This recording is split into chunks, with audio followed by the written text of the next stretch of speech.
조사의 결과 손예씨는 특히 단맛이 강한 간식들을 주로 먹었는데요. 초코 아이스크림 하나와 시리얼만으로도 이미 성인의 하루 당분 섭취량에 가까운데 여기에 캔커피 3개와 과자까지 추가하면 간식만으로 일일 권장량의 2배를 먹은 셈. 그렇다면 스트레스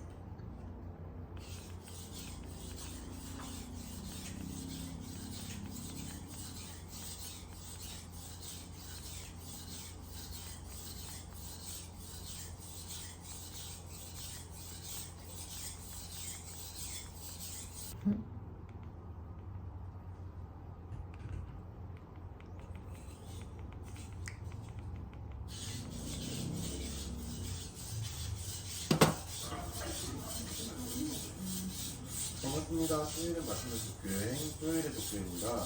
오늘은 요즘 핫하다는 시부야 안쪽 오프시부야 왜 그런지는 영상에서 확인해 주시고요.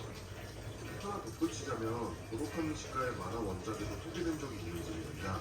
그러고 보면 저 어릴 때만 해도 국내 수성 가게들이 저를 있었던 것 같은데 요즘은 잘 못 보게 된 것 같아요.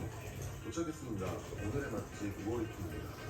진열대 위에 선어 우오리키라고 적혀있고요. 보시는 것처럼 반찬류나 생선도 따로 판매를 하고 있습니다. 그래서 밖에서만 보면 식당이라는 생각이 전혀 안 들어요. 실은 오프시부라는 말도 10년 전쯤에 한번 조언하거든요. 하나에 싹 다 모았으면 저도 옛날에 뷰코에서 알바할 때 저렇게 했었는데 진짜 뒤지기.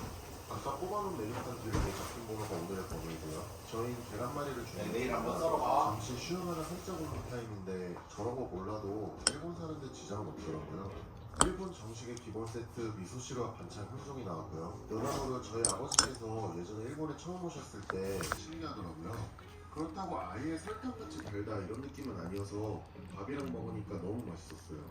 12시간을 푹 졸여서 만든 거라 꼭지 통조림처럼 뼈까지 씹어 먹을 수 있어서 애기들도 잘 먹을 것 같았습니다.